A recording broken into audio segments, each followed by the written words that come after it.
मित्रों, बंधुओं और नौजवान विद्यार्थियों, प्रभात राय का आपको अभिवादन। आज हमारा वार्ता का विषय है राजा महेंद्र प्रताप। ब्रिटिश हुकूमत को भारत को ब्रिटिश हुकूमत की गुलामी से आज़ाद कराने के लिए अनेक महान क्रांतिकारियों ने विश्व के अनेक मुल्कों में रहकर बड़े बड़े जोखिम उठाकर असहनीय कष्ट सहे।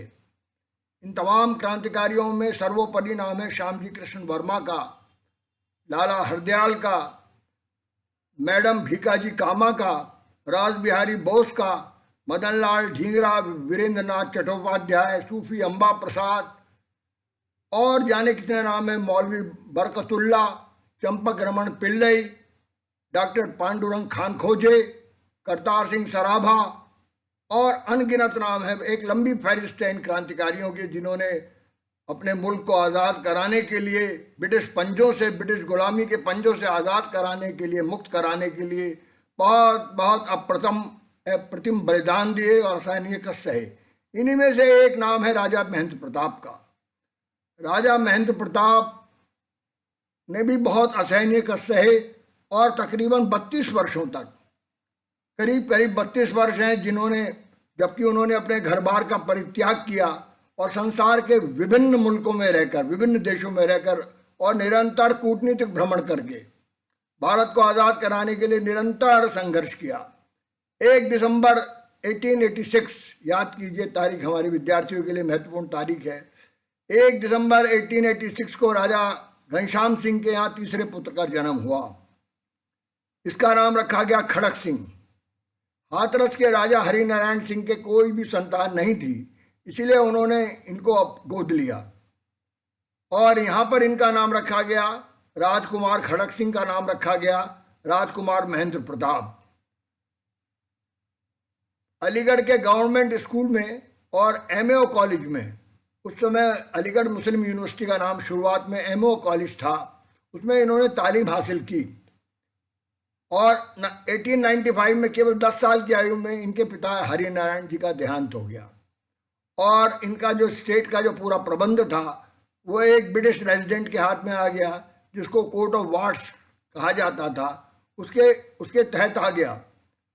1906 में राजकुमार महेंद्र प्रताप अपनी रियासत के अधिपति बन गए, वयस्क हो गए 1906 में और शिक्षा प्राप्त कर ही चुके थे।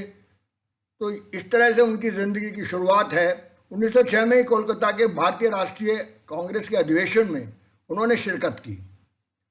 इससे पहले उनकी शादी हो चुकी थी, बहुत छोटे थे जब वो, तो जींद की राजकुमारी बलबीर कौर के साथ उनका विवाह संपन्न हो चुका था और जींद के राजा को महाराज की उपाधि मिली थी। उन्होंने उनको मना किया कि आप एक राजकुमार हो और ब्रिटिश सल्तनत के अधीन, ब्रिटिश आधिपत्य में आपका राज्य है, तो आपको खतरा उत्पन्न हो सकता है, आप राष्ट्रीय अधिवेशन में हिस्सा मत लो कांग्रेस के। लेकिन जैसा बचपन बाल्यकाल में जो इनका संस्कार पड़ चुका था एमएओ कॉलेज में और गवर्नमेंट कॉलेज में जहाँ इन्होंने शिक्षा ली थी, तो वहाँ पर ये एक तरह का क्रांतिकारी स्वभाव इनका बन चुका था। उसी वक्त जो शेपिंग पीरियड होता है बाल्यकाल का, और इन्होंने वहाँ पर शिरकत की कोलकाता अधिवेशन में और वहाँ इनकी मुलाकात बड़े बड़े कांग्रेस के लीडरों के साथ हुई। लेकिन इनका खास जो सानिध्य था और खास जो एक तरह का संबंध स्थापित हुआ वो पंडित मदन मोहन मालवीय के साथ हुआ। बहुत अंतरंग हो गए उनके वो, और पंडित मदन मालवीय के निवास स्थान पर ही इनकी मुलाकात पंडित सुंदरलाल के साथ हुई। पंडित सुंदरलाल बहुत प्रख्यात क्रांतिकारी रहे थे और बाद में महात्मा गांधी के शिष्य बन गए थे और भारत में अंग्रेजी राज की बड़ी मशहूर पुस्तक उन्होंने लिखी थी, जिस पर उनको बड़ी लंबी सज़ा दी थी ब्रिटिश गवर्नमेंट ने, 10 वर्ष की सज़ा हुई थी। वो बहुत ही उत्कट वक्ता थे और बड़े क्रांतिकारी तेवर थे। तो 1909 में क्या हुआ कि राजा महेंद्र प्रताप ने सिर्फ कांग्रेस अधिवेशन में भाग लेने के 3 वर्ष बाद, 1909 याद रखिए, ये साल भी सावन का महीना था और हरियाली तीज का दिन था, तो उन्होंने तमाम रिश्तेदारों को, अपने मित्रों को, बंधुओं को, कांग्रेस के लीडरों को जिनसे उनका पूरा तारुफ हो चुका था, उनको अपने यहाँ बुलाया, अपनी रियासत में बुलाया, हाथरस वाली रियासत में उन्होंने बुलाया और उन्होंने कहा उनके यहाँ एक पुत्र का जन्म हुआ है।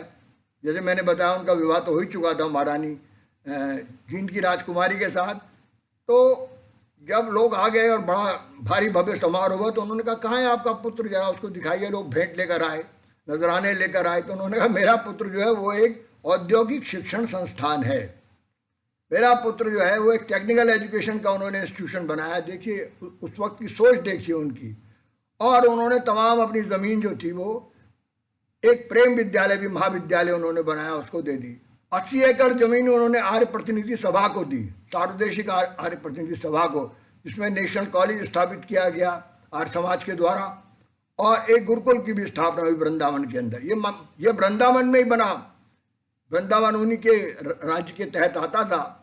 और ये जो विद्यालय था प्रेम विद्यालय जिसका नाम रखा गया महाविद्यालय, इसका सृजन भी वृंदावन की धरती पर हुआ। और इस तरह से उन्होंने तकरीबन आधी से अधिक ज़मीन जो है वो शिक्षण संस्थानों को दे दी। वो पूरी देना चाहते थे, लेकिन मदन मोहन मालवीय ने कहा भाई और भी है परिवार के लोग, महारानी हैं, 2 माताएं थीं उनके, राजा हरिनारायण के 2 पत्नियां थीं, और भी लोग हैं परिवार में, तो ये अधिकार नहीं है आपका कि सारी ज़मीन आप दान कर दें। तो फिर आधी ज़मीन जो है उन्होंने अपनी दी। राजा महेंद्र प्रताप ने तमाम शिक्षण संस्थानों को और एमओ कॉलेज को भी दी। जो एमओ कॉलेज बाद में अलीगढ़ यूनिवर्सिटी बना, उसको भी करीब 4 एकड़ ज़मीन उन्होंने दी। 80 एकड़ मैंने बताया ना, उन्होंने आर्य प्रतिनिधि सभा को दे दी थी, जिसमें आर्य समाज ने, क्योंकि आर्य समाज के विचारों से वो पूरी तरह से प्रभावित हो चुके थे और आर्य समाज के बड़े बड़े लीडरों से उनका निकट संपर्क था, निजी संपर्क था। विदेशों में भी लाला हरदयाल से उनका संपर्क था, भाई परमानंद से उनका संपर्क था, श्यामजी कृष्ण वर्मा से उनकी खतों किताबें चलती रहती थी। तो इस तरह से वो बहुत गहरे रूप से आर्य समाज से बचपन में जुड़ गए थे, अपने बाल्यकाल में ही। जब वो पढ़ते थे उस वक्त ही उनका संबंध जो है वो इन तमाम लीडरान से हो चुका था। तो आपको याद है श्यामजी कृष्ण वर्मा जिन्होंने इंडिया हाउस की स्थापना की थी, वो स्कॉलरशिप देकर बड़े बड़े मेधावी छात्रों को इंग्लैंड बुलाते थे और क्रांतिकारी विचारों से उनको ओतप्रोत भी किया जाता था। उनमें आपको हम लोग जब सावरकर का वीडियो हमने बनाया था तो उसमें उल्लेख किया था श्यामजी कृष्ण वर्मा का कि किस तरह से छात्रवृत्ति दी थी उन्होंने विनायक सावरकर को। और Vinayak Savarkar Gray's Inn law college में लंदन में बैरिस्टर बनने गए थे। तो श्यामजी कृष्ण वर्मा से उनका बहुत गहरा संबंध था। श्यामजी कृष्ण वर्मा गुजरात के रहने वाले थे और बहुत ही बड़े बैरिस्टर थे और बहुत ही प्रख्यात व्यक्ति थे, दीवान भी रहे थे। वो एक रियासत के, गुजरात की एक रियासत की, बाद में इंग्लैंड में जाकर बस गए थे, रहने लगे थे। तो लाला हरदयाल जो थे वो गदर पार्टी बना चुके थे उस वक्त। ये बात है 1914 की। 1914 में वर्ल्ड वार शुरू हो गया था। वर्ल्ड वार शुरू हो गया तो इनके मन में भी आया कि मैं भी कुछ इसमें जो कार्य है क्रांति का अंतर्राष्ट्रीय धरती से किया जा रहा है, क्योंकि बेसिकली वो इंटरनेशनल रिवोल्यूशनरी हैं। राजा महेंद्र प्रताप की जहाँ तक ताल्लुक है, राजा महेंद्र प्रताप एक अंतर्राष्ट्रीय क्रांतिकारी हैं, उसी तरह जिस तरह लाला हरदयाल हैं। जिस तरह से मैंने बहुत सारे नामों का उल्लेख किया, अजीत सिंह भी चले गए थे पंजाब से, उनको भी बार बार अंग्रेज गिरफ्तार करते थे। लाला हरदयाल की अनुशंसा पर ही, लाला हरदयाल की सलाह पर, और लाला लाजपत राय की, दोनों उनके संपर्क में थे। वो भी विदेश में जा बसे थे, वहीं से क्रांतिकारी कार्य अपना जीवन भर करते रहे, लौट कर आए बाद में जब हिंदुस्तान आज़ाद हुआ। और उसी दिन शायद उनकी मृत्यु हो गई, 15 अगस्त 1947 को। सरदार अजीत सिंह भगत सिंह के चाचा हैं, सरदार किशन सिंह के छोटे भाई। तो वो भी बहुत निकट संपर्क में थे उनके, ये तमाम क्रांतिकारी उनके निकट संपर्क में थे। तो राजा महेंद्र प्रताप ने सब कुछ परित्याग करके सबसे पहले उन्होंने एक ट्रस्ट बनाया, अपने राज्य का पूरा प्रबंधन एक ट्रस्ट को दिया, सौंप दिया। और अपनी जो पत्नी, जो जींद की राजकुमारी थी, और उनकी पत्नी थी बलबीर कौर, उनकी एक पुत्र था, एक पुत्री का जन्म हो चुका था, उनसे अलविदा कह के उन्होंने टॉमस कुक कंपनी का एक टिकट लिया। उनके पास वीज़ा नहीं था इंग्लैंड का, और वो पानी के जहाज से यूरोप के लिए रवाना हो गए। फ्रांस के मार्सेलेस बंदरगाह पर जैसे ही पहुंचे वो, तो उन्होंने ब्रिटिश अधिकारी से थलमार्ग से इंग्लैंड जाने की इजाज़त ले ली, होशियारी के साथ, बहुत चतुराई के साथ, क्योंकि राजा थे, बड़ा उनका रुतबा था, तो उनको इजाज़त दे दी ब्रिटिश ऑफिसर ने। तो वहाँ इंग्लैंड न जाकर वो पहुँच गए स्विट्ज़रलैंड, जहाँ पहले से श्यामजी कृष्ण वर्मा और लाला हरदयाल उनका इंतजार कर रहे थे। तो वो एक अन्य शख्स को भी अपने साथ ले गए थे, उसका नाम बड़ा उल्लेखनीय है उनके जीवन में, वो है हरिश्चंद्र नाम का एक शख्स, एक क्रांतिकारी है जो स्वामी श्रद्धानंद का पुत्र है। स्वामी श्रद्धानंद वही हैं जो बड़े आर्य सन्यासी बने और कांग्रेस के राष्ट्रीय कांग्रेस के अध्यक्ष भी रहे। महात्मा गांधी के बहुत निकट थे स्वामी श्रद्धानंद का, एक बड़ा विशद और बड़ा शानदार जिंदगी उन्होंने जी। और लाला हरदयाल ने उनको कहा कि भाई आप जर्मन के सम्राट विलियम कैसर से मुलाकात कीजिए, आप भी एक राजा हैं। तो उन्होंने वहाँ के राजदूत से उनकी मुलाकात करा दी, जो स्विट्जरलैंड में जर्मनी का राजदूत था, उससे कहा कि भाई इनसे मुलाकात। तो राजदूत से उन्होंने कहा भाई मैं जब ही जाऊँगा जर्मनी जबकि राजा खुद, सम्राट मुझसे खुद मिलेगा, ये नहीं कि मैं छोटे मोटे अफसरों से मिलूँ, उनके मंत्रियों से मिलूँ, ये मैं नहीं जाऊँगा। तो उसने कोई गारंटी नहीं ली। लेकिन इसी बीच क्या घटना हुई कि वारिंद्रनाथ चट्टोपाध्याय का नाम बड़ा उल्लेखनीय क्रांतिकारियों में, जो प्रवासी क्रांतिकारी हैं, वो सरोजिनी नायडू के सबसे बड़े भाई थे। सरोजिनी नायडू जो कांग्रेस की बड़ी लीडर हुई, उनके सबसे बड़े भाई का नाम था वारिंद्रनाथ चट्टोपाध्याय। वो जर्मनी में ही रहते थे। भारतीय क्रांति के लिए, भारतीय आज़ादी की जंग के लिए उन्होंने बहुत कार्य किया। बड़ा उल्लेखनीय जीवन है उनका भी, लाला हरदयाल की तरह, अन्य क्रांतिकारियों की तरह। उन्होंने उनकी प्रबंध कर दिया विलियम कैसर से मिलने का। जो विलियम कैसर थे, जर्मनी का सम्राट था, द्वितीय विलियम कैसर सेकंड के नाम से उनको जाना जाता है। तो वो आखिर में विलियम कैसर से मुलाकात की उन्होंने, और उनको जर्मन सेना ने, जो उस समय फर्स्ट, मैंने बताया ना फर्स्ट वर्ल्ड वॉर चल रही थी, ये 1915 में रवाना हुए थे हिंदुस्तान से यूरोप के लिए, और जा पहुँचे स्विट्जरलैंड, और स्विट्जरलैंड से भी जर्मनी गए। तो जर्मन सम्राट बड़ा प्रभावित हुआ इनकी बातचीत से, जो इनका पूरा का पूरा एक लहजा था, जो इनकी तहजीब थी। कई भाषाएं जानते थे, हालांकि इंटरप्रेटर था, अंग्रेजी में इनकी बातचीत हुई, जर्मनी नहीं जानते। तो उस वक्त बाद में उन्होंने जर्मनी भी सीखी, जर्मन भी सीखी, कई भाषाएं सीखी उन्होंने। तो उसने कहा कि मैं 25,000 सैनिक आपको दे सकता हूँ युद्ध के लिए, अगर भारत में आज़ादी का युद्ध होगा, क्रांतिकारी। लेकिन एक मेरी शर्त है कि आप अफगानिस्तान को और तुर्की के जो शासक हैं उनको आप राजी करें। उन्होंने कहा ठीक है, मैं राजी करने का कोशिश करता हूँ। और सम्राट कैसर ने लिखित पैगाम भी दिया उनको, जो कि तुर्की, नेपाल और अफगानिस्तान के राजाओं के नाम था, शासकों के नाम था। जो राजा ही थे तुर्की का भी शासक होता था, खलीफा उन दिनों।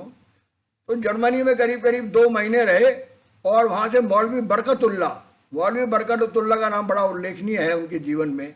वो उनके बड़े घनिष्ठ साथी थे, बड़े हाईली लर्नेड पर्सन थे। वो उनको लेकर काबुल रवाना हो गए।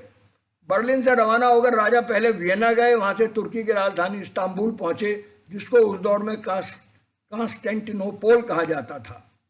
तुर्की के खलीफा ने राजा का इस्तकबाल किया, राजा महेंद्र प्रताप का।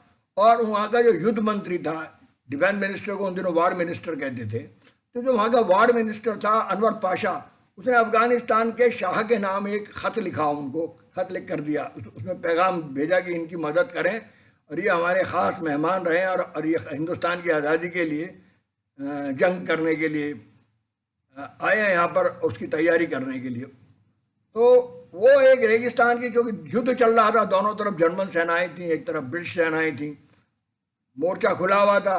तो उन्होंने फैसला किया कि वो रेगिस्तान के रास्ते थे जहाँ से वो आसानी से जा सकते हैं, हालांकि बड़ा जोखिम भरा मार्ग था। और उनका क्रांतिकारी काफिला जो था वो घोड़ों पर सवार होकर 7 नवंबर 1915 बड़ा इंपॉर्टेंट डे है उनकी ज़िंदगी का, वो अफगानिस्तान के शहर हेरात में पहुंचे। मौलवी बरकतुल्लाह का पहले ही वहाँ के बहुत सारे लोगों से संबंध था, अफगानिस्तान के पहले से उनका रसूख था वहाँ पर। और उन्होंने हेरात के गवर्नर को चिट्ठी लिख दी थी, खत भेज दिया था। तो उनका बड़ा ज़ोरदार खैर मकदम किया गया शाही ढंग से। और अफगानिस्तान के शाह जो उन दिनों थे, अमीर हबीबुल्लाह नाम था उनका, वो उनसे राजा महेंद्र प्रताप की और उनके डेलीगेशन की मुलाकात हुई। और 1 दिसंबर 1915, ये बड़ा इंपॉर्टेंट दिन है उनकी ज़िंदगी में। जैसे मैंने बताया 1 दिसंबर 1886 को उनका जन्म हुआ था। ये दूसरा इवेंट भी उनकी ज़िंदगी में बड़ा इंपॉर्टेंट है, जो 1 दिसंबर 1915 को हुआ। एक शाही सभा का एक बड़ा आयोजन किया गया काबुल में, काबुल राजधानी थी अफगानिस्तान की। और वहाँ पर हिंदुस्तान की पहली अस्थायी हुकूमत की स्थापना की गई। First independent government of free India, आज़ाद हिंदुस्तान की आज़ाद सरकार अस्थायी थी। हालांकि वो उसके राष्ट्रपति बने राजा महेंद्र प्रताप, और प्रधानमंत्री बनाया गया मौलवी बरकतुल्लाह को। जैसे मैंने बताया ना, मौलवी बरकतुल्लाह का बहुत ज़िंदगी में उनकी अहम स्थान है। और उनके सारे क्रांतिकारी कार्यों में उनके साथ थे, वो जो अंतर्राष्ट्रीय रूप से वो पूरे के पूरे मुहिम चला रहे थे हिंदुस्तान की आज़ादी की। अन्य क्रांतिकारियों के साथ मिलकर गदर पार्टी के अन्य क्रांतिकारी भी थे, तमाम उनके साथ। गदर पार्टी ने भी कोशिश की थी, बहुत बड़ी हिंदुस्तान में गदर की योजना बनाई लाला हरदयाल पर, जब हमने वीडियो बनाया था उसमें सविस्तार उसका वर्णन किया है हमने, आप उसको देख सकते हैं दोबारा। तो इस तरह से जो है सबसे पहला काम ये हुआ, जो भी भारतीय कैदी वहाँ पर कैद थे पहले क्रांतिकारी अफगानिस्तान की जेल में, सबसे पहले वो रिहा किया गया। उनमें दो बड़े इंपॉर्टेंट रिवोल्यूशनरीज थे, याद रखिए उनका नाम, ओबेदुल्ला सिंधी और डॉक्टर मथुरा सिंह। ये बड़ा उल्लेखनीय नाम है, दोनों मंत्रिमंडल में शामिल किए गए। ओबेदुल्ला सिंधी को तो गृह मंत्री बनाया राजा महेंद्र प्रताप ने अपनी हुकूमत के अंदर, जो अस्थायी हुकूमत इस्टेब्लिश की 1 दिसंबर 1915 को, उसमें ओबेदुल्ला को बनाया गृह मंत्री और डॉक्टर मथुरा सिंह को कम्युनिकेशन मिनिस्टर बनाया गया, जो विदेश मंत्री आप समझिए, वो क्योंकि अंतर्राष्ट्रीय संबंधों के बड़े विशेषज्ञ थे डॉक्टर मथुरा सिंह, वो बड़े रिवोल्यूशनरी हैं, उनको भी शामिल किया गया। तो इस तरह से 1916 में एक संधि हुई अफगानिस्तान और हिंदुस्तान की आर्जी हुकूमत के बीच में, अस्थायी हुकूमत के बीच में, जिसे उर्दू में आर्जी हुकूमत भी कहा जाता है। तो उनके अंदर संधि, और उन्होंने ये वादा किया कि जैसे जर्मनी के सम्राट विलियम कैसर ने 15,000 सैनिक देने का वादा किया है आपको, उसी तरह हम भी 25,000 देने का किया था विलियम कैसर ने। हम 15,000 सैनिक देंगे और हथियार भी देंगे, लेटेस्ट वेपन्स भी देंगे, क्योंकि वो एक अंग्रेजों के खिलाफ हुकूमत थी अफगानिस्तान की। आप जानते हैं 3 युद्ध लड़ चुके थे अफगान लोग अंग्रेजों के साथ। तो भारत की अस्थायी हुकूमत को बाद में भंग किया गया, क्योंकि वो कारनामा अंजाम नहीं दे सकी। इधर ये वर्ल्ड वार हार गए 1918 के अंदर। ये देश तुर्की था, उसमें जर्मनी था, जो भी ये पावर्स थी, ये उन अपने विरोधी पावरों के जिनका नेतृत्व ग्रेट ब्रिटेन कर रहा था, उनके सामने ये युद्ध हार गए। तो इस तरह से ये देश कमज़ोर हो गए, और जो पूरा का पूरा प्लान था राजा महेंद्र प्रताप का, इनकी मदद से, जापान और जर्मनी और तुर्की की मदद से, जो उनका एक प्लान था कि वो हिंदुस्तान को आज़ाद कराएंगे, वो असफल हो गया। तो इस तरह से वो काबुल की जो हुकूमत थी, आर्जी हुकूमत थी, 1920 में भंग कर दी गई। 7 नवंबर, इसी बीच में क्या हुआ कि 7 नवंबर 1917 को, फर्स्ट वर्ल्ड वार से पहले ही, फर्स्ट वार अभी ख़त्म नहीं हुई थी कि इंकलाब हो गया, कम्युनिस्ट इंकलाब हो गया। 2 इंकलाब हुए, एक डेमोक्रेटिक इंकलाब था और दूसरा लेनिन के नेतृत्व में कम्युनिस्ट इंकलाब हुआ, जिसको प्रथम समाजवादी क्रांति कहा जाता है। सफल समाजवादी क्रांति थी रूस के अंदर, और लेनिन वहाँ के शासक बने, कम्युनिस्ट पार्टी की हुकूमत स्थापित हो गई। तो इन्होंने ये फैसला किया है कि हमको सोवियत रशिया भी, क्योंकि साम्राज्यवाद के विरुद्ध है और पूरे के पूरे साम्यवादी लोग साम्राज्यवाद के विरुद्ध हैं, तो उनकी मदद ली जाए हिंदुस्तान की आज़ादी के लिए। तो राजा महेंद्र प्रताप पहुँचे, पेट्रोग्राड पहुँच गए, अफगानिस्तान से चले गए पेट्रोग्राड। वो तो लगता था क्योंकि सोवियत यूनियन तो लगा हुआ है अफगानिस्तान से। पहले गए वो ताशकंद से वो पहुँचे पेट्रोग्राड। ये पेट्रोग्राड वही स्थान है जहाँ से इंकलाब शुरू हुआ था।